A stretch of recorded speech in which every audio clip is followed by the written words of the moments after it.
मंत्र पाठ करते हैं और आज की कक्षा में प्रवेश करते हैं। ओम विश्वानि देव सवितरदुरितानि परासुव यद्भद्रं तन्न आसुव। ओम शांति शांति शांति। कल मैंने आपके सामने यम 5 रखे थे और पांचों यमों को मैंने आपके समझा दिया था। ये 5 यम थे, मैं एक बार दोहरा देता हूं। मैं पूरी उपासना का क्रम एक बार दोहरा देता हूं जो मैंने समझाया। बुद्धि, विवेक, वैराग्य। वैराग्य गेटअप वाला नहीं, कपड़ों वाला नहीं, रियल वैराग्य जो मन से है। वैराग्य के बाद अष्टांग योग। अष्टांग योग का पहला चरण है यम। यम है 5: अहिंसा, सत्य, अस्तेय, ब्रह्मचर्य, अपरिग्रह। जो कॉपी पेन नहीं लिए हैं कॉपी पेन ले लेंगे। जो नए विद्यार्थी हैं वो कॉपी पेन जरूर लेके बैठेंगे और चीजें नोट करते जाएंगे। यम में अहिंसा, अकारण किसी को कष्ट नहीं देना। अहिंसा प्रतिष्ठायाम तत्सन्निधौ वैरत्याग, इसका नाम अहिंसा है। सत्य, प्रामाणिक हो तभी मानना, अप्रामाणिक हो नहीं मानना। अस्तेय मतलब चोरी नहीं करना किसी भी प्रकार से। ब्रह्मचर्य, ब्रह्मचर्य का पालन करना अपने अपने आश्रम के अनुकूल। और अपरिग्रह, आवश्यकता से अधिक वस्तुओं का संचय नहीं करना। ये 5 चीजें जो हैं यम कहलाती हैं और मानो ये उपासना का बीज है। जब आप इन्हें 24 घंटे के जीवन में ले आते हैं तो जैसे एक आदमी पौधा लगाने के लिए तैयारी करता है, जमीन को जोतता है, उसमें बुआई करता है, निराई करता है, गुड़ाई करता है और फिर बीज बोता है, तो ये उसी के समान है। इतना काम एक आदमी कर लेता है जब वो 24 घंटे के अपने जीवन में इन चीजों को निश्चित रूप से स्थापित कर लेता है। अच्छा, कुछ लोग कहते हैं देखो जी मैं तो इन 5 चीजों पर पहले से ही खड़ा हूं। तो ये बात मान लीजिए, इतना आसान नहीं होता इन पर खड़े हो जाना। जो लोग सत्य की बात करते हैं वो लोग सत्य से कोसों दूर होते हैं। मैं एक छोटी सी घटना से, आज कई बार क्या होता है कि आप लगातार कोई काम कर रहे हो और जो काम आप करते हो तो वो काम करते हुए आपको उसका मलाल भी नहीं होता है कि उससे आपको क्या मिलना है क्या नहीं, ये आप विचार नहीं करते। और जब बिना विचारे आप काम करते हो और उसमें कोई टीका टिप्पणी करे तो हम मनुष्य हैं और मनुष्य के मन को चीजें व्यथित करती हैं। जैसे एक छोटी सी घटना, आप सब मेरा परिवार है, छोटी सी घटना आपके साथ साझा करता हूं आज की ही। मुझे एक एक किसी के बारे में पता चला, एक व्यक्ति के बारे में पता चला कि उन्होंने मेरे संबंध में ऐसा ऐसा झूठ अमुक स्थान पर कहा। तो मैंने सीधे उन्हें फोन कर लिया। मैंने कहा आपने मेरे संबंध में ऐसा कहा लेकिन ये तो ऐसा नहीं है। ये जो आपने कही है उस संबंधित व्यक्ति को तो मैं जानता ही नहीं हूँ, उनसे मेरा कोई परिचय नहीं है। और आपने मेरा सहपाठी बना दिया, उन्हें मेरे बचपन का मित्र बना दिया। मेरा तो उनसे संबंध ही लेना देना नहीं, मैं जानता नहीं हूँ उन्हें। तो कहते जी मुझे तो पता चला, मैंने इसलिए अन्य लोगों को भी फैला दिया इस बात में। अब देखिए, उन्होंने उस बात की प्रामाणिकता को जांचा नहीं और बिना जांचे प्रामाणिक माने, ये जांचे बिना के प्रामाणिक है या नहीं, और उस बात को फैलाना शुरू कर दिया।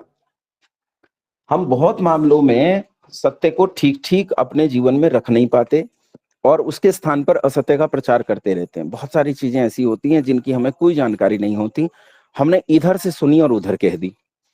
तो ये विचार करना चाहिए कि अगर मैंने इधर से सुन के और दूसरी तरफ चारों तरफ उन चीजों को फैलाने का काम किया है तो इससे मेरी कितनी आत्मिक उन्नति हुई, आखिर इससे मेरे आत्मा के विकास में मुझे कितना लाभ मिला।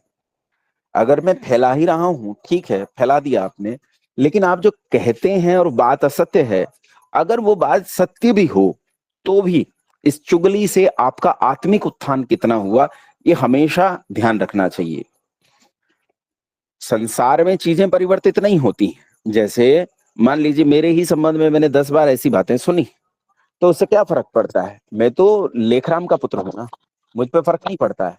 यहाँ तो जीवन के संकट तक नहीं डरते हैं, अन्य चीजों की तो परवाह क्या करनी। लेकिन मुख्य चीज ये है कि हम सत्य पर स्थापित हों, सत्य पर खड़े रहें, ये हमारे लिए बहुत जरूरी है। मुझे जब कोई चीज पता चलती है कि मैं जो बोल रहा हूं वो प्रामाणिक नहीं है तो मैं उसे यथाशीघ्र सुधारने का और बदलने का प्रयास करता हूं। जैसे मेरे पास अभी शिवाजी महाराज के बारे में एक किसी ने एक मैसेज किया कि आपने कहा कि 11 वर्ष के बालक ने किले पर हमला कर दिया, जबकि शिवाजी महाराज ने अपना पहला युद्ध 15 साल की अवस्था में लड़ा था। तो मैंने उनसे कहा कि ये भावनात्मक तथ्य है, तथ्यात्मक बात नहीं है, अपितु ये केवल समझाने के लिए कही गई बात है, इसीलिए वहां अतिशोक्तिपूर्ण कह दिया गया कि 11 वर्ष के बालक ने हमला कर दिया। तो उन्होंने मुझसे कहा कि ठीक है, आपने अतिशोक्तिपूर्ण कह दिया, लेकिन आचार्य जी तथ्यात्मक रूप से तो बात गलत हो गई। और मैंने इस बात को रियलाइज किया कि ये बात गलत है, ये बिल्कुल सही बात कह रहे हैं। और ये जो चाहते हैं, भले ही उसमें मुझे पीछे हटना पड़े, तो क्या फर्क पड़ता है इस बात से? जो सत्य है उस सत्य को स्वीकार करने से मेरा भी उत्थान होगा, समाज का भी उत्थान होगा, अन्य का भी उत्थान होगा। इसीलिए जहां चीजें आपको लगता है कि प्रामाणिक नहीं है, हम उन चीजों को प्रामाणिक करें और प्रामाणिक करके आगे बढ़ें। इस बात का हम हमेशा ध्यान रखें, इसी का नाम सत्य है। जैसा मेरे आत्मा में है वैसा ही मैं कथन करूं, ये सत्य नहीं। आत्मा में गलत हो सकता है, आत्मा में किसी ने कोई बात कही है, मेरे मन के माध्यम से वो बात मेरे आत्मा तक पहुंची। अब जिसने कही है अगर उसी ने झूठ कही है, तो मेरा मन तो चुपचाप स्वीकार करता है और आत्मा को दे देता है। तो आत्मा तक जो बात पहुंची वो सच नहीं है, क्योंकि जिसने कही उसी ने झूठ कही। इसलिए उस बात की प्रामाणिकता जांच लेना बहुत जरूरी होता है। अस्ते चोरी नहीं करना, ब्रह्मचर्य अपने अपने आश्रम के अनुकूल वीर्य निग्रही होना, और अपरिग्रह यानी आवश्यकता से अधिक वस्तुओं का संचय नहीं करना, न्यून में भी नहीं जीना, कंजूसी में भी नहीं जीना। वयम श्याम पतयो रईना, धन ऐश्वर्यों के स्वामी बने, लेकिन तेन त्यक्तेन भुंजिता मां गृधः कस्य धनम। ये हमेशा ध्यान रखें कि धन मेरा नहीं है, ये विश्व कल्याण के लिए है, ये संसार के कल्याण के लिए है, मेरे लिए नहीं। अब मैं इस धन का उपयोग इस तरह से करूंगा कि केवल मेरे लिए इसका उपयोग न रह जाए, कहीं ऐसा ना हो कि मैं विलासिता में डूब जाऊं। जयललिता की अलमारी से छापा लगने पर 9,000 साड़ियां बरामद हुई थी, तो 9,000 साड़ियां उसके किसी काम की नहीं थी। लेकिन जिन लोगों के पास पहनने के लिए वस्त्र नहीं है, जो आदमी 9,000 साड़ियां इकट्ठी कर रहे हैं, वो उनके लिए वस्त्र का अभाव उत्पन्न कर रहे हैं। ये एक तरह की हिंसा भी हो जाएगी। अपरिग्रह जो है हिंसा को जन्म देगा। इसीलिए आवश्यकता है कि हम अपरिग्रही बने। माफ कीजिए, अपरिग्रह कह दिया मैंने, परिग्रह जो है वो हिंसा को जन्म देगा। इसीलिए आवश्यकता है कि हम अपरिग्रही बने, ना कि परिग्रही बने। ये मैंने आपको कल यम बताए थे। आइए अब नियमों की ओर चलते हैं। 5 होते हैं नियम। 5 नियम कौन कौन से हैं? 5 नियम हैं शौच, संतोष, तपः, स्वाध्याय, ईश्वर प्रणिधान। शौच किसे कहते हैं? पहले तो ये समझो कि 5 यम है और 5 ही नियम है। 5 यम के पीछे 5 नियम है। क्यों है ऐसा? क्योंकि देखो, बीज को बढ़ने के लिए जल और खाद पानी की आवश्यकता होगी, और यम रूपी बीजों को बढ़ने के लिए जिस जल और खाद पानी की आवश्यकता है, वो जल और खाद पानी ये नियम है। ये 5 नियम उसी का जल और खाद पानी है, जो बीज हमने यम के रूप में बोया है। सबसे पहले आता है शौच। शौच का मतलब सफाई, स्वच्छता। तो स्वच्छता को हमें बड़े स्तर पर अपने जीवन में धारण करना चाहिए। स्वच्छता 2 प्रकार की होती है, एक बाह्य, एक आभ्यंतर। इस स्वच्छता को हम अच्छे से धारण करें। अच्छा, मैं स्वच्छता को देखूं तो बाहर की स्वच्छता हम कितनी करते हैं? ठीक है, कपड़े धो लेते हैं, स्वयं स्नान कर लेते हैं, अपना घर, अपना बिस्तर साफ कर लेते हैं, लेकिन क्या हम वास्तव में बाह्य स्वच्छता का पूरा ध्यान रखेंगे? कुछ लोग निश्चित रूप से आप में शौच के प्रति बहुत सजग होंगे, लेकिन क्या हम सब शौच के प्रति उतने सजग हैं? आइए एक बार जांचते हैं। अच्छा, एक बार हाथ खड़े करो वो लोग जो अपना टॉयलेट खुद साफ करते हैं, जो अपना टॉयलेट खुद साफ करते हैं। वाह! तो भाई मैं तो बहुत साफ सुथरे लोगों से जुड़ा हुआ हूँ। ये सब लोग अपना टॉयलेट खुद से साफ करते हैं, बहुत बड़ी बात है। मतलब मेरे लिए ये बहुत बढ़िया बात मुझे लगी और अच्छा लगा। हम सब लोगों को इस बात का ध्यान रखना चाहिए कि हम अपने प्रति जो हम स्वच्छता करते हैं, स्वच्छता के प्रति इतने सजग रहें, और इस बात का ध्यान रखें कि किसी स्वच्छता में हम कोई लज्जा महसूस न करें। कई बार लोग टॉयलेट साफ करते हुए लज्जा महसूस करते हैं। उन्हें लगता है अरे मैं टॉयलेट साफ करूंगा क्या? अगर तुम अपना टॉयलेट साफ नहीं कर सकते तो तुम सच में अच्छे से काम नहीं कर सकते हो, मतलब अच्छे से सफाई नहीं रख सकते हो। रसोई रसोई और टॉयलेट, ये 2 चीजें जो आदमी अपने जीवन में ढंग से साफ रखता है, समझो वो बीमारियों से दूर रहता है। बीमारियों की जड़ 2 जगह होती है, एक टॉयलेट में होती है और एक रसोई में होती है। जिनकी रसोई और टॉयलेट साफ नहीं होती वो हमेशा बीमार पड़ते हैं। टॉयलेट इतना साफ होना चाहिए कि आप वहां बैठ के भोजन करो तो आपको घिन ना आए। ऐसा ऐसा साफ सुथरा टॉयलेट होना चाहिए। आपकी रसोई के अंदर एक भी चीज गड़बड़ नहीं होनी चाहिए। एक भी चीज ऐसी ना हो जो सड़ रही हो, पुरानी हो गई हो, बासी हो गई हो। बासी चीजें नहीं खाना चाहिए। शौच रखोगे तो बासी चीजें नहीं खाओगे। हम क्या करते हैं, हमारे फ्रिज में बहुत लंबे टाइम तक चीजें रखी रहती हैं। असल में फ्रिज भी बीमारी की जड़ आया है। जब से ये फ्रिज आया है तब से लोगों को बासी खाना खाने की आदत हो गई है। वो बासी चीजों को लंबे समय तक टिका कर रखते हैं और उन्हें खाते रहते हैं। बासी खाना तामसिक भोजन होता है। और तामसिक भोजन आपके शरीर में अच्छा तो कुछ उत्पन्न नहीं करेगा, कुछ ना कुछ बुरा ही उत्पन्न करेगा। इसलिए प्रयास करना चाहिए कि फ्रिज में आप प्रयास करें कि एक दिन, अधिक अधिक 1.5 दिन कोई चीज आपने बनाई है उसे रखें। इससे ज्यादा न रखें। हालांकि प्राचीन काल में भारत में ये परंपरा थी कि हम जो भोजन बनाते थे इस समय, उस भोजन को इसी समय खा लेते थे। हम उसे दूसरे समय पे लेके नहीं जाते थे। आजकल तो पता नहीं क्या क्या करते हैं, कितने समय पर लेकर जाते हैं। चीजें बना लेते हैं, उन्हें रख लेते हैं और लंबे समय तक इस्तेमाल करते हैं।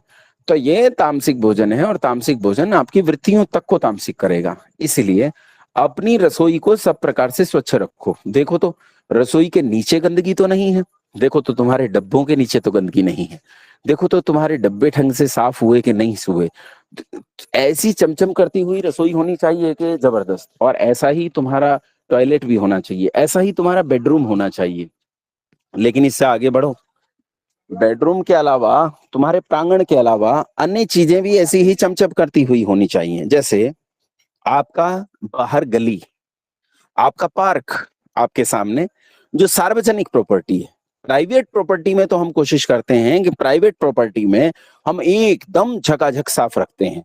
लेकिन क्या मैं सड़क पर भी उतना ही ध्यान देता हूँ? क्या मैं सड़क पर पड़े हुए कूड़े के प्रति भी उतना ही सचेत हूँ? क्या मैं एक दूसरी कॉलोनी में पहुंचा हूं, वहां जो गंदगी है और मैं उस गंदगी में सहभागी तो नहीं हो रहा, क्या इसके प्रति मैं सचेत हूं? यदि मैं इसके प्रति सचेत नहीं हूं तो मैं शौच के प्रति सचेत नहीं हूं। शौच को हद दर्जे तक लेकर जाओ। बाह्य शौच तुम्हारा एकदम साफ होना चाहिए। इस शौच को पूरी ईमानदारी से अपने जीवन में धारण करो, ओढ़ लो। तुम्हारे भीतर सफाई की सनक होनी चाहिए। और ये सफाई की सनक तुम्हें निश्चित रूप से ईश्वर की ओर लेकर जाएगी। इसलिए सबसे पहला काम है शौच रखना, गंदगी नहीं रखना। मैं इसलिए आपको कह रहा हूं क्योंकि आप इस सोच को इस स्तर पर महसूस करोगे जिस स्तर पर मैं कह रहा हूं, तब इस सोच को आप अपनी आने वाली अगली पीढ़ियों में दे पाओगे। अगली पीढ़ियों तक इसे पहुंचा पाओगे। और अगली पीढ़ियों तक अगर तुमने इसे नहीं पहुंचाया तो बड़ा नुकसान होगा। मैं स्वयं के बारे में बताता हूं।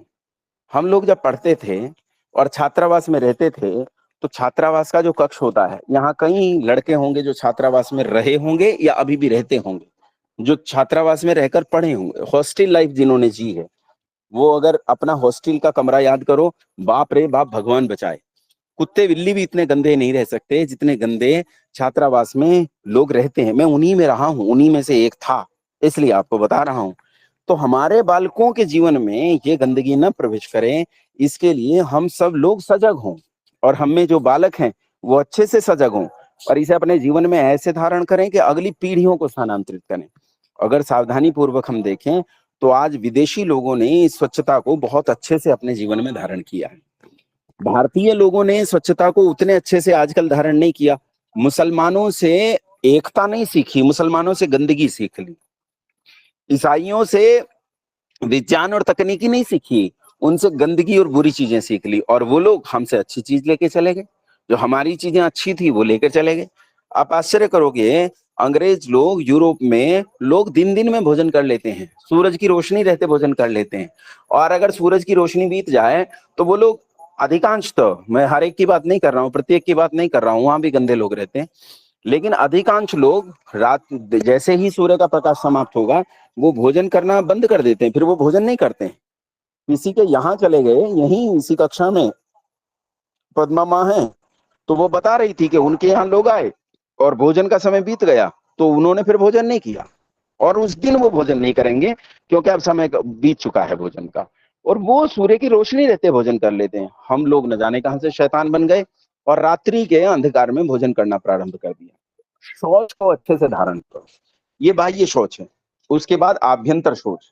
आभ्यंतर सोच है कि मन के भीतर कुछ विकार होते हैं, जैसे अहंकार है, ईर्ष्या है, द्वेष है, मत्सर है। ये सब हमारे मन के भीतर के मैल हैं।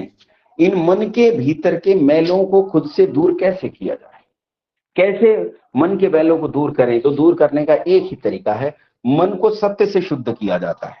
शरीर को जल से शुद्ध किया जाता है और मन को सत्य से शुद्ध किया जाता है। तो आप सत्य को धारण करो। आप सत्य धारण करोगे तो मन के भीतर जो गंदगियां हैं वो नहीं रहेंगी। शौच के बाद आता है संतोष। संतोष का अर्थ लोगों ने लगा लिया है। अच्छा बताओ संतोष का अर्थ क्या है? हाथ खड़े करके बताओ, केवल नए लोग हाथ उठाएंगे। संतोष का अर्थ क्या है? अच्छा, विकास बाथम जी। नमस्ते आचार्य जी। जी नमस्ते। पूर्ण पुरुषार्थ करते हुए जो भी मतलब उससे उत्पन्न होता है उसमें संतुष्ट रहने की कोशिश करना सर। बस भैया आगे जाने की जरूरत नहीं, विकास जी ने यही काम खत्म कर दिया। देखो संतोष का अर्थ लोगों ने मान लिया है सब्र कर लेना। जैसे उस बच्चे ने बताया कि जितना हमें मिल रहा है उसमें सब्र कर लेना, इसे लोगों ने संतोष मान लिया है। अर्थात अधिक के लिए कोई पुरुषार्थ नहीं करना। जैसे 4 रोटी मिलती हैं, हमें सब्र है। 3 मिलने लगी, हमें सब्र है। 2 मिलने लगी, हमें अब भी सब्र है। सारी छिन गई, हाथ में भीख का कटोरा आ गया, हमें अब भी सब्र है। लोगों ने भीख देनी बंद कर दी, जूता मारना शुरू कर दिया, हमें अब भी सब्र है। अरे ये सब्र है कि निकम्मापन है? ये तो निकम्मापन है, इसे सब्र नहीं कहते। सब्र का अर्थ होता है, संतोष का अर्थ होता है प्रसन्न रहना। संतोष शब्द में जो तोष शब्द है उसका अर्थ ही है, सम उपसर्ग पूर्वक तोष के साथ मिलकर संतोष शब्द बनता है। उसका अर्थ ही है प्रसन्न रहना। प्रसन्न रहना मतलब पूर्ण पुरुषार्थ करना, और पूर्ण पुरुषार्थ के उपरांत जो मिले उसमें प्रसन्न रहना। यानी उसमें छटपटाना नहीं, घबराना नहीं कि भाई मैंने तो पुरुषार्थ 100 रुपए का किया था और मिला मुझे केवल 80 रुपया, तो 80 रुपया जो मुझे मिला है इसमें 20 रुपए की कमी रह गई है और मैं हाय तौबा करने लगूं, हाय मर गया, हाय मर गया, हाय मर गया, तो ये ठीक नहीं है।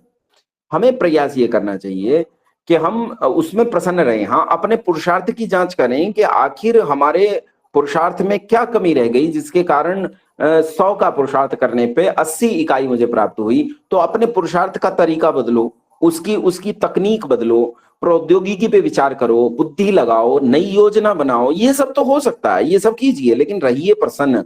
इसी का नाम संतोष है। उसके बाद तप आता है। तप किसे कहते हैं? तो तप के संबंध में भी बहुत सारी बातें आजकल फैल गई हैं और यूं ही चारों तरफ चीजें फैल रही हैं और गड़बड़ हो रही है। जैसे कई लोग तपस्वी हैं, तपस्वियों से तपस्वी होकर सिद्धियां प्राप्त कर लेते हैं। इसे खंडन नहीं मानिएगा, कुछ लोग नाराज हो जाएं, कोई भक्त लोग होंगे तो वो नाराज हो सकते हैं। लेकिन अभी पिछले दिनों एक बहुत बड़े तपस्वी भारत में उनका आविर्भाव हुआ और बहुत इस देश में अचानक वो इस देश के नील गगन पर छा गए। तपस्वी ऐसे हैं कि उन्हें सिद्धियां प्राप्त हो गई, हनुमान जी ने उन्हें सिद्धियां दी हैं और वो किसी के भी भीतर की सारी बातें बता देते हैं।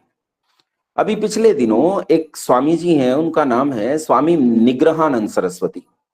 स्वामी निग्रहानंद सरस्वती जी ने जो हनुमान जी की सिद्धियां जिन्हें प्राप्त हुई हैं, वैसे आप समझ गए धीरेन्द्र शास्त्री जी की बात कर रहा हूं मैं, जो बागेश्वर धाम वाले हैं। निग्रहानंद सरस्वती जी ने उन पर अनेक आरोप लगा दिए कि ये व्यक्ति न तो कहीं पढ़ा लिखा है, न इसने संस्कृत पढ़ी है, न इसने दर्शन पढ़ा है, न इसने शास्त्र पढ़ा है, न इसने अनुशास्त्र पढ़े हैं, न इसने शास्त्र के आसपास का कुछ देखा है।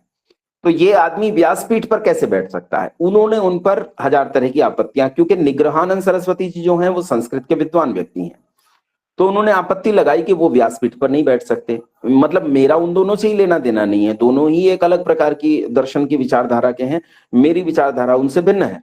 लेकिन मैं उनके आपस का विवाद बताकर आपको बताना चाहता हूँ, चीजें समझाना चाहता हूँ, ये उदाहरण है। उसके बाद तपस्वी महोदय जो है, यानी बागेश्वर धाम के आचार्य धीरेन्द्र शास्त्री जी, तो उन्होंने आचार्य शब्द पर आपत्ति की निग्रहानंद सरस्वती जी ने, कि आचार्य इन्होंने किस आधार पर लगाया? ये सामान्य स्कूली शिक्षा में ढंग से नहीं पढ़े हैं और शास्त्र की शिक्षा तो इन्होंने कहीं पाई नहीं, कख नहीं पढ़ा इन्होंने। इन्होंने पठ धातु के रूप नहीं पढ़े हैं, इन्होंने बालक के शब्द रूप नहीं पढ़े हैं। जब ये सामान्य सी चीजें इन्होंने नहीं पढ़ी हैं तो ये आचार्य शब्द कैसे लगा सकते हैं? और ऐसी कई चीजें, और उन्होंने उनकी सिद्धियों पर भी कई सारे प्रश्न खड़े कर दिए निग्रहानंद सरस्वती। अब उन्हें आया गुस्सा, तो आप पढ़ लेना, उनके ऑडियो वीडियो पड़े हुए हैं इस समय। वो कह रहे हैं हमसे मत भिड़ो, हमें हनुमान जी ने सिद्धियां दी हैं, अगर हम एक बार बिगड़ गए ना, अगर हमने मुंह खोल दिया ना, तो एक भी महात्मा नहीं बचेगा, एक भी महात्मा भारत में। सबने कितनी कितनी लुगाई रखी हुई है, मैं सारी पोल पट्टी खोल के रख दूंगा। यही शब्द ज्यों के त्यों प्रयोग किए उन्होंने, लुगाई शब्द प्रयोग किया है। तो ये जो उन्होंने शब्द कहे हैं, क्या इससे उस व्यक्ति की तपस्या संसार के सामने उजागर नहीं हुई? और फिर भी उजागर नहीं हुई तो जिनके सामने उजागर नहीं हुई उन्हें सादर प्रणाम, क्या कहें। वो तुलसीदास जी रामचरितमानस में कहते हैं कि दुष्टों को भी प्रणाम, धूर्तों को भी प्रणाम। तो फिर तो यही कहना पड़ेगा, इसके अलावा उपाय क्या बचता है। मुख्य चीज ये है, तप किसे कहते हैं, तप को हम समझे ही नहीं। हमने गर्मी में तपना, ठंड में तपना, हाथ ऊपर कर लेना, पैर ऊपर कर लेना, या साइकिल चलाना 7 दिन तक, या 7 दिन तक एक पैर पर खड़े रहना, महीने भर खड़े रहना, भोजन छोड़ देना, भूखे रहना, निराहार रहना, ये काम नहीं करना, वो नहीं करना, अन्न त्याग देना, ये त्याग देना, वो त्याग, ये सब चीजों को हमने तप मान लिया है। अरे ये तप नहीं है, ये आपके जीवन के नियम हो सकते हैं। इनमें कुछ नियम अच्छे और कुछ गलत हो सकते हैं। कुछ नियम आपकी उन्नति के साधक हो सकते हैं, कुछ नियम आपकी उन्नति में बाधक हो सकते हैं। ये आपके व्यक्तिगत जीवन के नियम हो सकते हैं। व्यक्तिगत हितकारी नियमों को पालने में आप स्वतंत्र हैं, जैसे चाहें वो करें, उसमें कोई आपत्ति किसी को नहीं है। लेकिन मुख्य चीज क्या है कि ये तप नहीं है। तप किसे कहते हैं? तो शास्त्रकार कहता है, आचार्य पतंजलि कहते हैं, वो कहते हैं द्विंद्व सहनम तपः। द्विंदों का सहन करना ही तप कहलाता है। द्विंद्व क्या होते हैं? संसार में बहुत सारे जोड़े हैं, जैसे सुख है, दुख है, मान अपमान, हानि लाभ, सर्दी गर्मी, अमीरी गरीबी, गिनते जाओ तो असंख्य जोड़े हैं संसार में। इन जोड़ों की दोनों परिस्थितियों में रहते हुए सत्य और वेद के मार्ग को नहीं छोड़ना, इसी का नाम तप है। मतलब सुख में भी नहीं छोड़ना, दुख में भी नहीं छोड़ना, सर्दी में भी नहीं छोड़ना, गर्मी में भी नहीं छोड़ना। जो यम थे, जो मैंने आपको अभी भी यम बताए, 5 यम बताए, अहिंसा, सत्य, अस्थेय, ब्रह्मचर्य, अपरिग्रह, इन 5 यमों को किसी सूरत में, दोनों परिस्थितियों में छोड़ना नहीं है। इसी का नाम कहलाता है तप। कैसे, मैं बताता हूं, एक उदाहरण देता हूं। ये मेरे मित्र का उदाहरण है, मुझे बहुत अच्छा लगा। मेरा एक मित्र था, वो नौकरी करने के लिए बाहर गया। मैं भी उस समय वहीं रहता था जहां वो गया।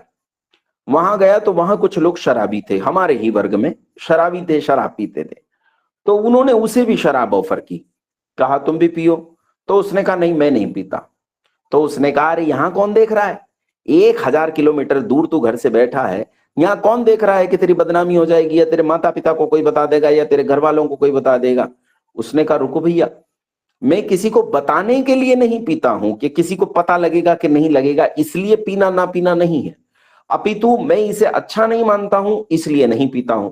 और चाहे मैं किसी की आंख के सामने हूं और चाहे किसी से छिपा हुआ हूं, मैं जो काम बुरा मानता हूं उस काम को मैं नहीं करूंगा। इसे कहते हैं तप करना। तप मतलब, बुरे कामों को लोग कई बार सोचते हैं तुझे कोई देख तो नहीं रहा इसलिए नहीं करते, लेकिन जब आपको कोई नहीं देख रहा हो तब भी आप उस बुरे काम से रुके रहें, ये है तप। इसका नाम तप है। सुख में नहीं छोड़ना, दुख में नहीं छोड़ना। कई बार लोग सुख में छोड़ देते हैं, सुख बहुत हो गया, सुख में भूल गए, अपनी विलासिता में भूल गए कि वास्तव में क्या था, उस विलासिता में भूल गए, नुकसान हो गया। और कई बार दुख में टूट जाते हैं, दुख में टूट कर गड़बड़ी कर देते। जब दुख में टूट जाते हैं तो अभी आप तपस्वी नहीं रहे। तपस्या का मतलब है न सुख में टूटना है न दुख में टूटना है, दोनों परिस्थितियों में नहीं टूटना है। आपको याद रखना है। एक वचनोपदेशक महोदय सुनाते हैं, उनकी एक छोटी सी कहानी सुनाता हूं। वो हास्य करके सुनाते हैं कि एक आदमी नदी को पार कर रहा था, और नदी, उसे लगा कि नदी में न जाने कितना गहरा पानी होगा, पानी के नीचे जमीन कितनी है वो दिख नहीं रही थी, पानी गंदला था। तो उसने ईश्वर के लिए प्रसाद की घोषणा कर दी कि भगवान मैं 1000 रुपए का प्रसाद चढ़ाऊंगा अगर मैं इस नदी को पार कर गया। वो नदी में बढ़ता गया, जब नदी के निकट बिल्कुल बीच में आ गया तो उसने देखा पानी तो घुटनों तक ही है। तो उसने कहा अरे कमाल है, पानी तो घुटनों तक ही है, इसमें प्रसाद की क्या आवश्यकता है, इसे तो मैं वैसे ही पार कर जाऊंगा, इसमें प्रसाद की कोई जरूरत नहीं। लेकिन जैसे ही उसने अगला कदम रखा तो वहां एक भयंकर गड्ढा था और पानी उसके एकदम कंठ तक आ गया।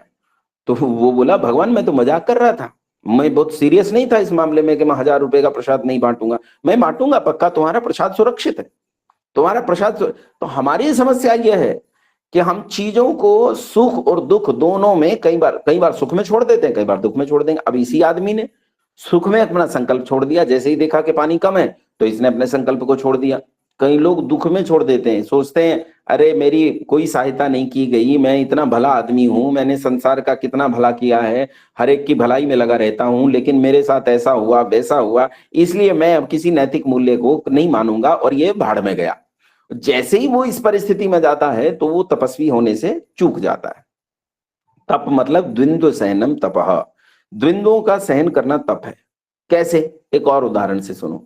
स्वामी दयानंद सरस्वती को किसी व्यक्ति ने कहा कि ये कोई गद्दी थी, कोई मठ रहा होगा, उस मठ की गद्दी थी और उस गद्दी पर बहुत पैसा आता था। कितना पैसा नहीं पता, पर बहुत पैसा आता था। मतलब उस काल में इतना पैसा आता था कि बहुत बड़े बड़े उद्योगपतियों के पास इतना पैसा नहीं होता जितना वहां प्रतिदिन आ जाता था। तो मठाधीश ने कहा कि तुम ये गद्दी संभालो बेटा, और जो सत्य की खोज के लिए निकले हो उस काम को छोड़ो, यहीं रहो और ये गद्दी संभालो। दयानंद को कितना सुख मिल रहा था, लेकिन वो सुख रोक नहीं पाया। दयानंद ने एक क्षण में ठोकर मारी और उनसे कहा कि जो धन आप मुझे दे रहे हो, ये धन तो मेरे पिता के घर में भी था, लेकिन मैं अपने पिता के घर में इसी धन को ठोकर मार के आया हूं, तो आप ही का धन क्यों स्वीकार कर लूंगा? भाड़ में जाए, मुझे चाहिए सत्य। और छोड़ के निकल गए। फिर एक स्थान पर हम देखते हैं कि उन पर ईंट पत्थरों की बौछार हुई, उनके शरीर को रक्त से लाल कर दिया गया, उन्हीं के रक्त से वो नहा गए। लेकिन वहां भी वो अपने हाथ उठाकर, 10 उंगलियां उठाकर कहते हैं कि मेरी उंगलियों को मोमबत्ती की तरह भी जला दोगे तो भी मैं सत्य को छोड़ने वाला नहीं किसी सूरत में भी। इसे कहते हैं तप करना, ये होता है तपस्वी, इसे कहते हैं तपस्या। तो शौच, संतोष, तप। फिर आता है स्वाध्याय। स्वाध्याय कहते हैं पढ़ना पढ़ाना। लोग सामान्य रूप से कुछ भी पढ़ना पढ़ाने को स्वाध्याय मान लेते हैं। हाँ ठीक है, वो भी स्वाध्याय है। मैं ये नहीं कहता हूं कि आपको अलजेब्रा नहीं पढ़ना चाहिए, आपको स्टैटिक्स नहीं पढ़ना चाहिए, डायनेमिक्स नहीं पढ़ना चाहिए, या आपको आपको आपको बायोटेक्नोलॉजी नहीं पढ़नी चाहिए। आपको वो सब पढ़ना चाहिए। उस सब के पढ़ने से आपकी जानकारियों में अभिवृद्धि होती है, और जानकारियों की अभिवृद्धि आपको बुद्धि बढ़ाने में सहायता करती है।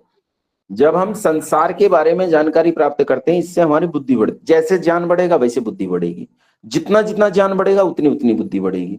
आप केमिस्ट्री पढ़ते हो आपकी बुद्धि बढ़ेगी, फिजिक्स पढ़ते हो आपकी बुद्धि बढ़ेगी, ओशन साइंस पढ़ते हो आपकी बुद्धि बढ़ेगी, आप जियोलॉजी पढ़ते हो आपकी बुद्धि बढ़ेगी, आप जियो पॉलिटिक्स पढ़ते हो आपकी बुद्धि बढ़ेगी, आप हिस्ट्री पढ़ते हो आपकी बुद्धि बढ़ेगी।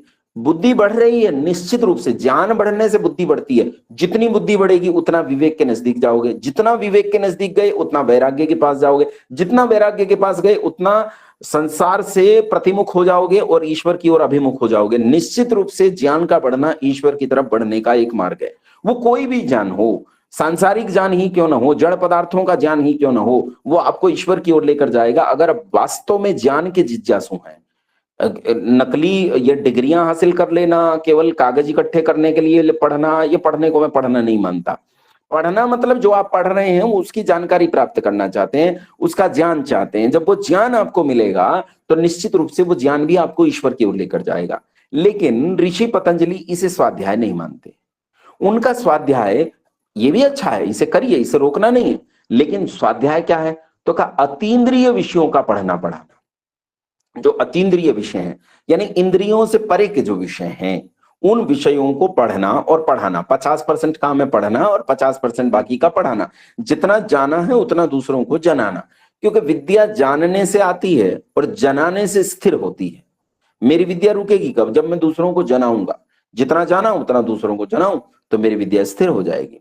तो इसीलिए जानना, जनाना, पढ़ना और पढ़ाना, सुनना और सुनाना, ये निरंतर चलते रहना चाहिए। ये काम अगर आपने रोक दिया तो आपकी आत्मिक उन्नति रुक जाएगी।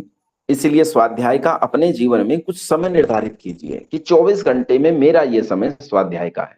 अब देखो, हमारे 24 घंटे के समय में चुगली का समय है, निंदा का समय है, पॉलिटिक्स की चर्चा का समय है, क्रिकेट मैच की चर्चा का समय है, आज रोटी जल गई थी कि कच्ची रह गई थी उसका समय है, खाना आज बढ़िया बना कि नहीं बना इसका समय है, पड़ोसी के घर में बच्चा काला है कि गोरा है इसका समय है, हमारी माता जी के जो साथ बैठी है हमारी मासी, उनकी साड़ी जो है मेरी माँ से अच्छी है कि बुरी है इसका समय है।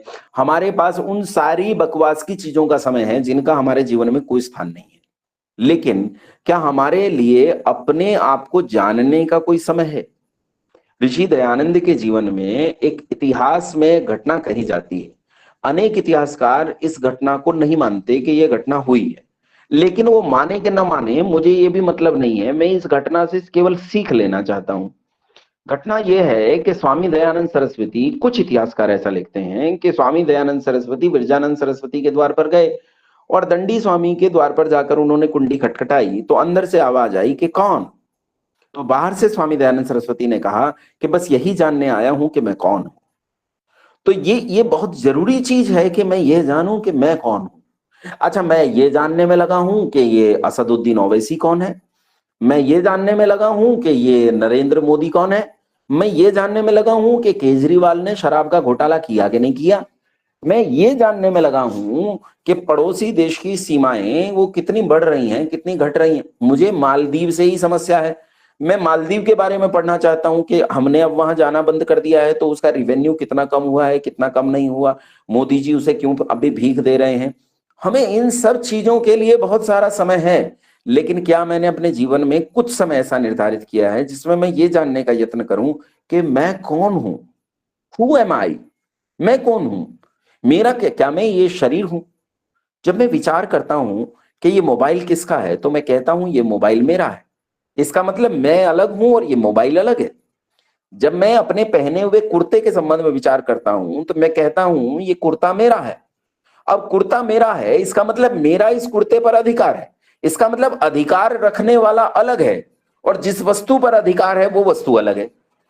और ठीक इसी तरह मैं जब कहता हूं ये आंख मेरी है, मैं जब कहता हूं ये हाथ मेरा है, मैं जब ये कहता हूं ये कान मेरा है, और मैं जब ये कहता हूं मेरा ये शरीर मेरा है, तो इसका मतलब है इस शरीर पर अधिकार रखने वाला कोई और है और ये शरीर एक अलग वस्तु है। तो आखिर ये शरीर जो एक अलग वस्तु है, ये वस्तु क्या है और इस पर अधिकार रखने वाला कौन है। वो अधिकार रखने वाला मैं, वो मैं कौन हूं, उस मैं के बारे में विचार करना बहुत जरूरी है। और उस मैं के बारे में विचार करने के लिए जो कुछ आप जानना चाहते हैं उसे स्वाध्याय की कोटि में लाते हैं, यानी विद्वानों का संग करना, हमें कुछ सुनना या पढ़ना या चिंतन करना, ये स्वाध्याय की कोटि में आएगा। तो अपने जीवन में एक समय निर्धारित कीजिए कि उस समय 1 घंटा, 1.5 घंटा, 2 घंटा मैं विचार करूंगा कि सच में मैं क्या हूं। अच्छा, मैं एक चीज आपसे कहना चाहता हूं, यहाँ बहुत सारे बंधु यहाँ अलग अलग दार्शनिक विचारधाराओं से जुड़े हुए होंगे, मुझसे पहले भी वो दर्शन पर विचार करते रहे होंगे, ऐसा मान के मैं कह रहा हूं। हो सकता है दार्शनिक विचारधारा से न भी जुड़े हों, लेकिन मैं ऐसा मान के कह रहा हूं कि वो दार्शनिक विचारधाराओं से जुड़े हुए होंगे। और दार्शनिक विचारधाराओं के संबंध में इस देश में त्रैतवाद, द्वैतवाद, अद्वैतवाद, विशिष्टाद्वैतवाद आदि आदि बहुत सारे वाद चलते हैं। जब इन वादों के बारे में हम विचार करते हैं तो मेरा वाला जो मत है, मान लीजिए मैं त्रैतवादी हूं, तो मैं अगर त्रैतवादी हूं तो मैं विचार करता हूं ईश्वर, जीव और प्रकृति का, कि ईश्वर, जीव, प्रकृति 3 चीज है, यानी 2 चीज है, एक चेतन है, एक जड़ है। चेतन फिर से 2 प्रकार का है, एक सर्वज्ञ चेतन है, एक अल्पज्ञ चेतन है। तो ये मेरा विचार है, लेकिन वास्तविकता ये है, क्या इस विचार को मैंने केवल सुनकर मान लिया है। कई बार क्या होता है कि मैं केवल सुनकर चीजों को मान लेता हूं, अपने जीवन में सुनकर धारण कर लेता हूं। मेरे बड़े ने, मेरे गुरु ने, मेरे आचार्य ने, मेरी माँ ने मुझे बताया। अब मैं अपने बारे में बात करता हूं। मुझे जब पहली बार दर्शन पढ़ाया तो मेरी माँ ने पढ़ाया, और मेरी माँ ने दर्शन पढ़ाते हुए मुझे, अब क्योंकि वो त्रैतवादी थी तो उसने मुझे त्रैतवाद ही पढ़ाया, तो मैंने उस त्रैतवाद को एज इट इज मान लिया कि मेरी माँ कह रही है, अब इससे ज्यादा क्या हो सकता है। मेरी माँ तो बहुत विदुषी है, इतनी अच्छी वैयाकरण है, इतनी अच्छी दार्शनिक है, तो भाई मेरी माँ से उत्तम क्या हो सकता है। मेरी माँ मेरी गुरु भी है, इसने बता दिया त्रैतवाद है, ये सही है। और मैंने त्रैतवाद को अपने मन में स्थिर कर लिया कि त्रैतवाद एकदम सही। जब मैंने 12वीं कक्षा पास कर ली और मैं बाहर गया तो एक शिवानंद एंग्लो वैदिक अकेडमी चलती है ऋषिकेश में। ये लोग पाश्चात्य दर्शन पे और भारतीय दर्शन पे बहुत अच्छा काम करते हैं, अद्वैतवादी हैं। मैं जब उनके पास गया और मैंने उनके साथ चर्चा की, दार्शनिक चर्चा, तो मैं आश्चर्यजनक रूप से चकित हो गया कि वो लोग बहुत अच्छा विचार कर रहे हैं और उन्होंने मुझे चुप कर दिया। मेरे पास उनके प्रश्नों का उत्तर नहीं था, वो बहुत विद्वान लगे और मैं निरामूर्ख हो गया उनके सामने। उनके बीच में जाकर मैं जब उसके बारे में बात करने लगा, यहां तक कि जिस क्षणवाद को मैं बिल्कुल एक क्षण मानने के लिए तैयार नहीं, उन्होंने उस क्षणवाद को सिद्ध कर दिया। एक क्षणवाद होता है कि you can not dip your finger in the same water even twice. वो कहते हैं कि आप अपनी ही उंगली को पानी में दोबारा नहीं डुबो सकते, क्योंकि जब दोबारा डुबोगे तो पानी बदल चुका, उसका टेक्सचर बदल चुका, समय बीत चुका, उसका केमिकल चेंजेस हो चुके, बहुत बहुत सारी चीजें कहते हैं। कहने का मतलब ये है कि जब तक मैं केवल अपने मन में ये सोचे बैठा था कि ये दर्शन है, तब तक तो वो दर्शन बहुत बड़ा था, पर जब मैं अन्य लोगों के बीच में गया तो मुझे पता चला नहीं, इस पर विचार करने की आवश्यकता है। उन्हें बहुत अकाट्य तर्कों से काटा जा सकता था, लेकिन मैंने पढ़े ही नहीं थे ना, मैंने विचार ही नहीं किया था ना, मैंने चिंतन ही नहीं किया था, मैंने सोचा ही नहीं था। मैं तो कोरा दो बातें सीखी और पहुंच गया शास्त्रार्थ करने। मूर्ख साहब का, भाई साहब का इलाज हो गया और चुपचाप वो कहते हैं कि लौट के बुद्धू घर को आए। लौट के बुद्धू घर को आए, तब तक मां मर गई और मां नहीं मिली, तो फिर परेशान। अब जाओ तो पढ़ो, पढ़ना पड़ेगा, तो आचार्य के पास पहुंचे, आचार्य से जाना कि हाँ क्या है। मैंने द्वैत को जाना, अद्वैत को जाना, त्रैत को जाना। जब मैंने दर्शन को पढ़ा तब जाना कि सच में मैं कौन हूं, सच में मैं कौन हूं, इस बात को जानने का। और ये कोई कह दे कि मेरी ये यात्रा समाप्त हो गई है, जैसे मान लो मैं योगेश में ये घोषणा कर दूं कि मेरी मैं क्या हूं इसे जानने की यात्रा समाप्त हो गई और मैं एक निश्चित निष्कर्ष पे पहुंच गया हूं, तो समझो मेरी उन्नति समाप्त। इसीलिए मैं स्वयं को विद्यार्थी मानता हूं और हमेशा सीखने की इच्छा रखता हूं। आज भी मैं अपने से कम आयु के विद्वानों के चरणों में जाकर बैठ लेता हूं, अगर वो विद्वान हो, और उनसे जाकर प्रश्न करता हूं, अपने प्रश्नों के समाधान चाहता हूं। इसी का नाम स्वाध्याय है। अपने जीवन में स्वाध्याय को स्थान दो। अगर तुम्हारे जीवन में स्वाध्याय नहीं है, दुनिया भर के ढकोसले पढ़ते फिरोगे, जीवन में कोई उन्नति होने वाली नहीं है। ये थोड़ी थोड़ी उन्नति है भैया, एक गाड़ी ले ली, एक मकान ले लिया है, थोड़ा सा चमकता हुआ सा कुर्ता पहन लिया और मैं कमाल का वक्ता हूँ, लोग मुझे जानते हैं, लोग मेरा सम्मान करते हैं, हाथ जोड़ते हैं। अरे कितने दिन का है भैया, मिट्टी का खेल है, मिट्टी का, यूं खत्म हो जाएगा यूं। कल का पता नहीं है, सुबह होगी कि नहीं होगी। एक घंटे का पता नहीं है, एक घंटे बाद बोलता ही रहूंगा। इस गूगल मीट के खत्म होने का मुझे पता नहीं है कि इस गूगल मीट के खत्म होने तक जिंदा रहूंगा कि मर जाऊंगा। इसलिए स्वयं के बारे में विचार करना शुरू करो। विचार करो कि मैं कौन, विचार करो कि हु एम आई। और जब आप ये विचार करोगे, निश्चित रूप से आत्मिक उन्नति की तरफ बढ़, संतोष, तप, स्वाधि है ईश्वर प्रणिधान। ये अंतिम है, आज का इतना ही लूंगा, बाकी कक्षा कल लूंगा, क्योंकि आज मुझे मंच पर जल्दी जाना है। ईश्वर प्रणिधान है कि ये मानो कि ये संसार जो है, ये संसार परमात्मा ने मनुष्य के लिए ही बनाया है। अच्छा, तुम क्या सोचते हो कि संसार में जो चीजें हैं, इन चीजों के बिना संसार में मनुष्य जीवित रह सकता है? कभी नहीं रह सकता। लोग ये सोचते हैं कि संसार में ऑक्सीजन से मैं सांस लेता हूं, तो क्या कार्बन डाइऑक्साइड मेरे लिए जरूरी नहीं है? पक्का जरूरी है जी। बिना कार्बन डाइऑक्साइड के भी मैं जिंदा नहीं रह सकता। मेरे लिए तो नाइट्रोजन भी जरूरी है, कार्बन मोनोऑक्साइड भी जरूरी है, सल्फर डाइऑक्साइड, ट्राईऑक्साइड, सल्फाइड, ये वो फला ढिमका, हजारों गैसें, ये सब मेरे जीवन के लिए उपयोगी है। परमपिता परमात्मा ने जब सृष्टि की रचना की, तो परमात्मा ने सृष्टि की रचना में मनुष्य की रचना करने से पहले मनुष्य के रहने लायक चीजों का निर्माण किया। तो ये जो संसार है, ये इस मनुष्य के रहने के लिए साधन है। जैसे जब आप विद्यालय खोलते हो और विद्यालय में छात्र को बुलाते हो पढ़ने के लिए, तो छात्र के आने से पहले आप विद्यालय की सारी व्यवस्थाएं मुकम्मल कर देते हो। उसमें पंखा है कि नहीं है, लाइट है कि नहीं है, डेस्क आ गई कि नहीं आ गई, अध्यापक है कि नहीं है, बोर्ड, चौक, टॉयलेट, बाथरूम, खेल का सामान, लाइब्रेरी, लेबोरेटरी, वो सब आ जाए तब छात्र को बुलाया जाता है। क्योंकि छात्र उनके बिना रह ही नहीं सकता। बेचारा छात्र क्या करेगा उनके बिना, उन चीजों के बिना? अध्यापक ही नहीं है तो छात्र क्या करेगा? ब्लैक बोर्ड ही नहीं है तो छात्र क्या करेगा? लाइब्रेरी और लेबोरेटरी नहीं है तो छात्र क्या करेगा? इसीलिए संसार को परमात्मा जब बनाता है तो इसी मनुष्य के लिए बनाता है। तो ये मनुष्य जब जीता है तो इसे याद रखना चाहिए कि जो सारा संसार है, ये परमपिता परमात्मा ने तुझे सौंपा है। तू इस संसार का ट्रस्टी है, ट्रस्टी। जैसे एक ट्रस्टी होता है किसी संस्था का, और वो उस संस्था की चीजों का स्वामी होता है, लेकिन घर नहीं ले जाता, उसे बढ़ाने का काम करता है, घटाने का काम नहीं करता, बचाने का काम करता है, नुकसान का काम नहीं करता। वैसे ही हमें ध्यान रखना चाहिए कि इस अखिल ब्रह्मांड में परमात्मा व्याप रहा है। ये सारी चीजें परमात्मा ने मुझे दी हैं, मेरी जीवन के लिए दी हैं, इस मनुष्यता के लिए दी हैं, तो इन्हें सुरक्षित रखूं।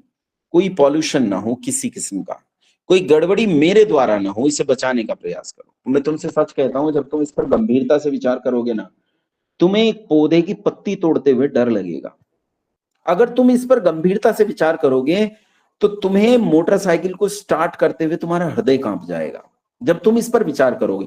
हालांकि ये अति संवेदनशीलता कई बार व्यक्ति को अवसाद की ओर ले जाती है, तो मैं अति संवेदनशीलता की बात आपसे नहीं कर रहा हूं, लेकिन संवेदनशीलता आपको जरूर रखनी चाहिए।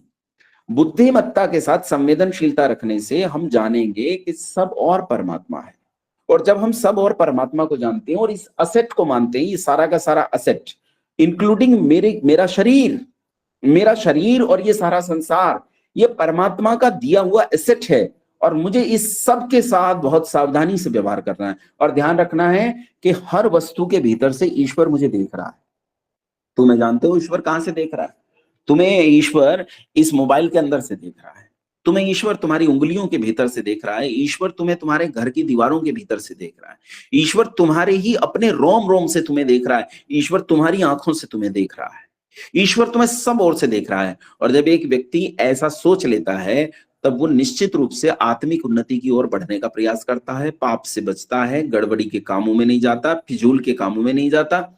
मूर्ख के 5 लक्षण गिनवाए हैं महाराज विदुर ने, और उन लक्षणों में एक लक्षण ये भी है कि जो अपना काम छोड़ के इधर उधर के बेकार के कामों को करता फिरे उसे मूर्ख कहते हैं। तो हम आत्मिक उन्नति का तो प्रयास ना करें और संसार की मूर्खतापूर्ण बातों में फंसते फिरें, तो ये हमारी आत्मिक उन्नति में बाधक हो जाएगा।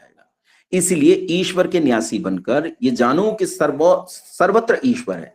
एक आदमी अपना डेरा बनाता है, बहुत बड़ा डेरा, बाबा बन जाता है, डेरे के अंदर जाकर गड़बड़ करता है, सोचता है यहां गुफा में बैठा हूं, यहां तुझे कोई नहीं देख रहा। अरे मूर्ख, परमात्मा पहले से ही मौजूद है वहां चारों ओर परमात्मा मौजूद है। अरे तेरे रोम रोम में मौजूद है परमात्मा, तू कहां चला जाएगा जहां ईश्वर तुझे नहीं देखेगा? एक आदमी सोचता है कि मैं फला जगह चला जाऊं, वहां चोरी कर लूं, वहां भ्रष्टाचार कर लूं, यहां कोई नहीं देख रहा, वहां सब जगह देख रहा है। जो इस दृष्टि से जीवन जीता है वो ईश्वर प्रणिधान में जीता है। ये 5 नियम पहले बताए गए 5 यमों का खाद है, जल है, पानी है, उन्हें ये बढ़ाने का काम करेंगे और वही यम पौधा बनकर उपासना का रूप लेंगे। कल आसन, प्राणायाम, प्रत्याहार और धारणा, इन पर कल चर्चा करेंगे। आज के लिए इतना ही, और आज की कक्षा को यहीं विराम देते हैं। ओम विश्वानि देव सवितर्दुरितानि परासुव यद्भद्रं तन्न आसुव। ओम शांत शांत शांति। नमस्ते आप सबको।